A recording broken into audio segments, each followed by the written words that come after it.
Welcome to Center Heist Productions. This is a quick review of last night's game, Montreal going to Florida. It's March 1st, 2024. Please hit the likes and subscribe down below in the right-hand corner. I muchly appreciate that to assist us in growing. Thank you to my viewers as well. Okay, so let's get right to it. 4-3 outcome for the Florida Panthers. They win in a shootout. Quite impressive for Montreal to take them to that distance. Didn't like getting to that distance because it gave us a point. I didn't want it in the tank mode. So anyway, we get Barkov started the scoring in the first period with a goalie error who could not catch up and recover. It ended up being an odd man rush, but the shot on Monty should have been stopped. It wasn't that big of a shot. That was a goal that Monty should have had, even though goalie goofed. Goalie did pull his game together, played quite well after that, blocking shots and leading the team in block shots. So I've been on his case lately because he's been making errors like Matheson. He played much better as the game went on and played a strong game. Defense core, Jacki had a great game. Harris played well. Kovacevic, Vic played well. The veterans played well. A little, they played stronger than they have. So that was good. Monty had an all right game. Okay. I think he played better in the game prior. But both goaltenders were good. So Barkov scored on us. Then we replied with a goal with a beautiful pass from Savard over behind the net to Jacki. Jacki put a long bomb on to send Suzuki in on a breakaway. And this is the strength I love of Suzuki, is composure. Not every player has that composure, and that's something I got to compliment because I'm on his case a fair amount for his defensive play at times. He has capability, but doesn't always come through. He gets lazy at times. So if I criticize him, I got to compliment him when I see do, and he's got composure that I hope his teammates learn, because I love seeing Suzuki in that predicament. There's nobody better to have in that position than him because of his composure. He usually comes through and capitalizes, and he burns the goalie with a nice shot. Outweighted him. Beautiful pass from Jacki, though. And so with that being said, we tied it up. Then Panthers went ahead again in the second, I believe it was, with Reinhart scoring on the power play. And we gave up we killed a lot of power plays, but you keep getting penalties, you're going to get burnt. We got burnt. It was about time to get burnt. And Reinhart, another Habs killer like Barkov, comes through and scores on the power play. Then we replied to amazing too, with only seconds left of the second period. Face off from Suzuki at 19. I believe it was 1958 was left. Played. There was only 2 seconds left in that period, and Slab just shot a missile off and over the upper glove of the goaltender. Beautiful shot by Slab. Good to see him score again. The first line had a strong game, especially Slab and Suzuki. They had pretty good games. Caulfield had a good game too, but there's areas he's got to get more shots on. And he's got to start going. I think he's staying on the perimeter too much. Okay, so then with that being said, we go into the third period where the Habs actually go ahead and get a power play goal, which was nice to see because they've been moving the puck well, just not capitalizing. So they've been moving the puck well. We finally get one. Nice pass from Suzuki. Actually, I should say it came from Caulfield to Suzuki. Suzuki to Newhook in the slot right in front of the net there, and he buried it. That put us up. We actually went ahead of Florida 3-2. And then we had another power play, and we blew it on that power play where we coughed it up. Shorthanded goal by Reinhart. And that's been a pet peeve of mine, is that the shorthanded goal is scored upon us. That's got to stop. That's got to change. That's reared its head up all season long. So that's something that's got to adjust, and I think it's got a lot to do with the forward group as well. That's something else I'll talk about anyway. Then no one else scores in the third period to break the tie, so we go into overtime, stay tied up, get knotted up. Then we go into the shootout where most guys were getting stopped, and finally Barkov scores, who has Monty's number. And that was Monty's old team. Couldn't He just doesn't seem to do well against Florida. Hasn't been able to beat him, but Barkov has his number, and so does Reinhardt. Although he did manage to stop Reinhardt, but he didn't stop Barkov. Barkov beat him, got the first goal. Caulfield managed to score after a couple of our shooters were stopped. Yolonen and Suzuki. And then the following shooter could win the game, Lundell, and he sure did. He undressed Monty, where I don't understand why Monty didn't attempt a poke check. He really bit for the move Lundell made. But I was glad we lost, just didn't like getting the point. It doesn't help our us in the draft positioning. So that being said, though, great game from the Habs, playing a team that was much better than them. So goaltenders played a good game in this. So it was a good, solid game. So then we get into, like I said, the problem in Montreal right now, and that's why I say I'd like to see an overhaul on the assistants. Whereas I believe, from what I've understood, their contracts are up this off season. I would get some more qualified assistant coaches within the system to improve, because I think Marty needs insulation, and Marty's doing great. I'm not crazy about the other three. Basically, I think, with that being said, the other area I don't like, the one area I don't like of Marty's coaching is veterans being rewarded, like Josh Anderson. Josh Anderson should have been sat several times over this season and has been rewarded, and for his lack of effort, and that's a joke. And then Galley, with his mistakes and taking a lot of penalties, never is disciplined. I find that very odd that these veterans get rewarded while the rookies, the Jack Eye makes one move and or Slavkovsky makes one move and they're benched. So I don't agree with different strokes for different folks. That I hope a veteran, some veteran assistants come in and help Marty say, no, that you can't be doing that. You got to do the same for all guys. That's what. Other than that, Marty's a breath of fresh air. I think he's doing fine. He just needs to be insulated with some experience. That being said, now we're going to discuss real quickly. Trade deadline's coming up in 7 days. My opinion from here at Center Ice, I do not think you'll see a Hab trade. I think we did what we had to do, and I think that too many teams are up against the cap. And we get the rumors that are coming from reporters and podcasts, different podcasts, that Savard's name comes up. But Savard, you got to remember, there's two more defensemen. Yes, it's good that that should get the ball rolling for defensemen. Taneff's gone to Dallas. That's great. That should mean the ball starts rolling. But you got two defensemen ahead of him if teams are trying to solidify for the playoffs. You got Hanifin still, and you've got Dumba. And I think those guys will be sought more so. And by the time then you may get a look at Savard, and he would be a great pickup for a team if he's sitting in a third pairing for a cup. He's got the experience and has won a cup. So he would be good that way. But I think Montreal's going to value him too highly because he's done great work for the kids. Like Jack Eye's games come miles. I think he's a great partner for him because he's really improved Jack Eye's game. I think his composure and talking to him helps a lot, and it has really helped Jack Eye. And he's already, helped Gooley and I think Harris prior to, and Struble. So I think now we're seeing Jack Eye's games really coming along due to him. So I can see why Montreal would value him, but he will get traded by the following deadline if he's not dealt now. And I don't think he will, because I think Montreal's going to want too much. And I think because they do value him, which I understand. But, come next season, he is losing speed. The great thing about him, he's teaching, and Gooley has learned it already and has blocked shots like nobody's business. So he'll, Savard will block shots with everything he's got, his teeth, his face, whatever is there, hand, limbs, he blocks them. And that's what Gooley has learned, and now hopefully the rest of the defensemen learn that as well.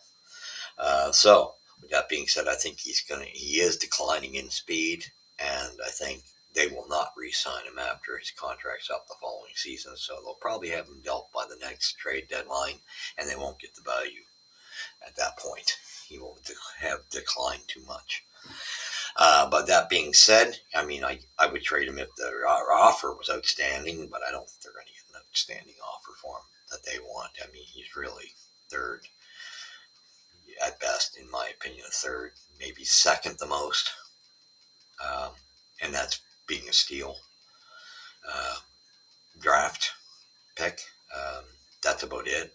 I really say more so third. Second, you're pushing it, possible, but that team would be really pushing it. So that being said, I think that's what's going to happen. I think there won't be trades. Same thing with the Allen thing. I think Allen will get traded on the off season. Um, and then you heard the rumor, and because we've heard rumors on Allen, I don't think unless a bunch of goaltenders get hurt, he's going to get picked up by trade deadline. I don't see it. So I see that as an off season move. Then we get to the draft, and I think this is where things count because I already told you who I'm after. I want Lidstrom or a Ginla or a Conley. Those are my picks because Demnikov, I think there's too much politics. I love the guy, but I think there's too much politics. Plus, you get more size with the other guys. So with that being, and Yzerman, I believe is all right, but he'd be way down the list. Like it would be Lidstrom, my first choice. Then it would be Ginla. Then it would be Conley, and then Yzerman. That's the way I would go in the draft. And I hope that is the way we go when we get up high enough so that we can get. I'd like to see us get high enough to get Lidstrom. He would be the perfect answer. So I think when the draft comes where we got the two drafts, either we trade those two draft picks and somehow whatever we got to do to get Celebrini, if we want to get the top guy, do it. If not, make sure you don't make them. I don't want to see us do, which I think is going to happen again. I do think that extra draft pick is going to be utilized for another new hook type of trade, and we lost in the new hook trade. Let's be honest. I like the kid. Don't get me wrong. We've got a Nova Scotian and a Newfoundlander on the team. Unfortunately, we lost in both of those trades. I'd rather have Lecky than Barron any day of the week, and I think Sakic fleeced us. And I think that's somebody Hughes needs to stay clear of because he gets outsmarted when it comes to Joe Sakic. So for me, Newhook's a great player. I know they probably looked at him to replace Byron's speed. He's got, great speed. Doesn't have the IQ or the finesse that Paul Byron had. So he'll be a fine third line winger, but you don't give up a first and second round pick for a third line winger. That's where I think we flawed. Um, and Doc will be great if he can stay healthy. If he doesn't, we screwed that one too. So we'll see what happens. But I don't want to see us go down that road again. I'd rather us get either the two draft picks and it helps us down the road and we size up. That's what I would prefer, or we trade up for Celebrini. That's what I would do. I know they're going to do something big in that, and I think it's going to be another new hook move. That's my opinion. That type of style. I hope not. But anyway, it's because I'm not sold. I will wait till this draft is over and the off season is over to evaluate what I think of this administration. I think that they got great personality, and we know Gordon's work, what he did in Boston. If we could get that type of thing done, we are moving in the right direction. But a lot of those draft picks on defense were Mark Bergevin's. We got to realize that. And on our offense, the only one that's come out from who Bergevin um, pretty much drafted is, Pizzetta and Waugh. And Waugh will make this team. I like Waugh. I got to commend this kid. He's doing great. He'll fit on the second line for the time being. Is he technically a second liner? I don't think so. I think he's a great third liner. Him and Newhook and whoever will be down the middle of them. We don't know. I know we got Beck and Meshar in the system, but there's on the smaller side. That's my concern. But they could be the missing piece at center with those two wingers. Be kind of a small line though. So hard to say. I don't think there's anybody else in the system other than, like I said, Waugh, Beck, Mishar, and Heineman that have a chance for that NHL lineup for Montreal. But I don't like the size of those guys, and they were all drafted by They were all those are guys that were all picked up, other than moi, by they were all picked up by Hughes. So I'm not. I'm a little nervous of that. We've got why we keep drafting small, and I hope we're not going to keep doing the American thing either, because we seem to have a trend of getting a lot of players from the American system, and I hope that's not the case, because you can't just stick with one system because you know the guys. That doesn't give you a winning team. And we're a little on the small side, and we got to start sizing up, and we do got to get some scoring talent on this team. This is a pathetic forward group. If you want to be realistic, there's fourth and third liners on this team loaded with them, and there's nothing much more. We got Suzuki. That first line is the talent, really, and anything else is third and fourth liners. So it's pretty sad. We got a lot of improving on that, and we got to size up drastically. So with that being said, I think it's important, and I think it's going to be important to see what they do in the offseason. I think we do got to start bidding on players, free agents. Put a bids in. That's what it's there for. And I think we need a big splash this summer, and I think we need a big splash in 2025, like they say are planning to do, because a lot of contracts come off the books. So to get a proper couple of goal scorers, first liners would be nice to bring the caliber of this team if they're going to run for a playoff spot or the cup. That's what I think needs to happen. I think we still need two strong drafts, 2024 and positioning wise, and 2025. These guys who are saying we're going around the corner, come on, give me a break. We're around the corner. We're not around no corner. We're improving, and next year we'll improve a bit more. We'll move up some spaces, but we're nowhere near a playoff team. And that's a joke to think we're that far advanced. We are doing well where we are in our rebuild. However, the Detroit, Ottawa, and Buffalo started their rebuilds way before us, a couple of years before us. So they're farther advanced than us. Now, where we're at in it, we're doing well. We're still going to be behind them. That's a given. And oddly enough, I mean, like, what a shame for the Sens and the Sabres. The Sabres, 10 years, 10 or 11 years, and you've been rebuilding and you're no further ahead. There's something wrong there. The Sens, way better lineup than what they've played to. I don't know what's wrong there. So the Habs do have a promising future. It's not, we're just not as far advanced into it as those teams.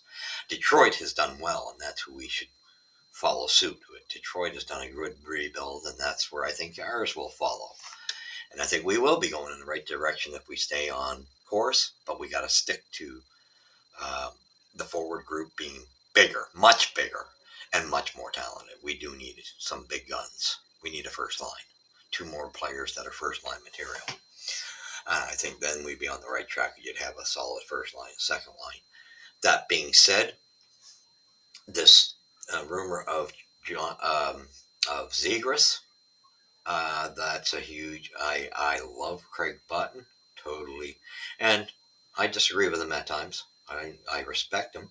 I just totally disagree with the Zegras thing, and I disagree with anybody. All the Habs fans. Oh, that you want? Did you forget Jonathan Drouin did to us?